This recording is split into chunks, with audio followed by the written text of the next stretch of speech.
Anies Baswedan lahir pada 7 Mei 1969 di Kuningan, Jawa Barat.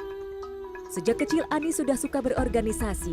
Saat SMP ia aktif di organisasi intrasekolah OSIS dan bahkan ketika duduk di bangku SMA Negeri 2 Yogyakarta tahun 1985.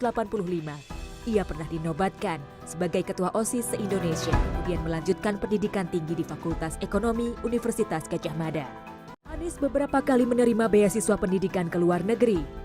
Salah satunya beasiswa program doktoral dari Northern Illinois University, Amerika Serikat pada tahun 2004. Di usianya yang ke-38, Anies menjadi rektor termuda di Indonesia. Karirnya di pemerintahan dimulai ketika menjadi anggota tim 8 KPK pada tahun 2010 dan menjadi ketua Komite Etik KPK pada tahun 2013.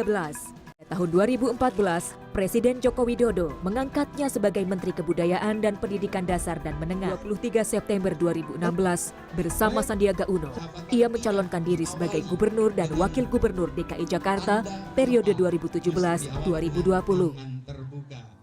Akuntabilitas. Bapak Anies Baswedan merupakan salah satu tokoh yang menunjukkan nilai akuntabilitas yang dapat kita contoh. Bapak Anies Baswedan selalu memberikan terobosan dan solusi atas permasalahan yang ada di DKI Jakarta.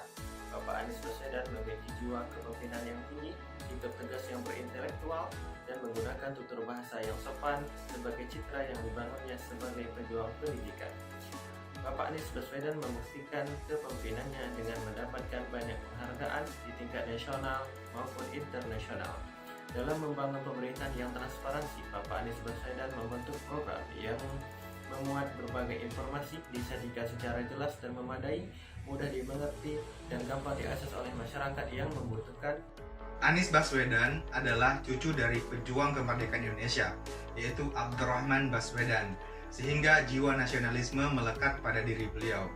Dalam mewujudkan sifat nasionalisme, beliau telah menerapkan nilai-nilai Pancasila dan memiliki jiwa membangun bangsa, yaitu dengan cara memperkuat persatuan dan kesatuan bangsa, mampu mensejahterakan masyarakat, dan membanggakan Indonesia di mata dunia.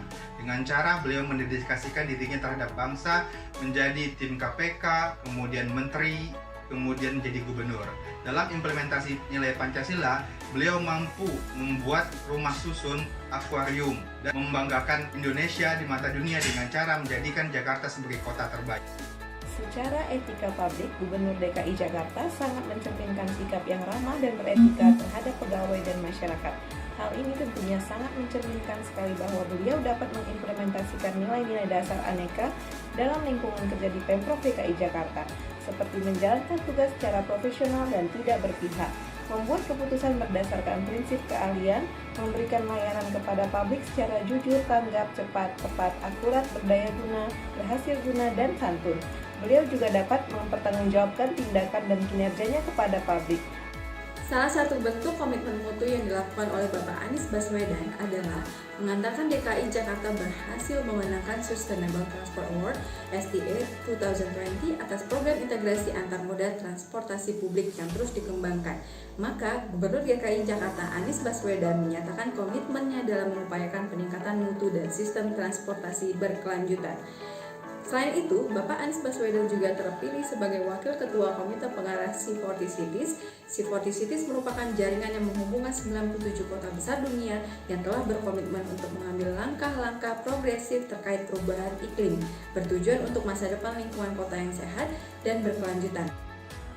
Bapak Anies Baswedan membentuk Komite Pencegahan Anti Korupsi DKI Jakarta sejak awal 2018 hingga kini.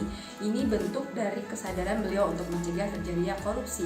Selain itu, Bapak Anies Baswedan bersama Kejaksaan Tinggi DKI Jakarta membentuk komitmen untuk membangun zona integritas menuju wilayah bebas korupsi dan wilayah birokrasi bersih melayani. Sebagai bukti nyata, beliau tidak segan untuk memecat pegawai yang terlibat korupsi yang telah dilakukannya pada tahun 2018 hingga 2019. Selama menjabat, beliau tidak pernah melakukan korupsi. Beliau berkata, korupsi adalah gejala penyakit, penyakitnya adalah minimnya integritas, dan kejujuran adalah langkah awal melawan korupsi.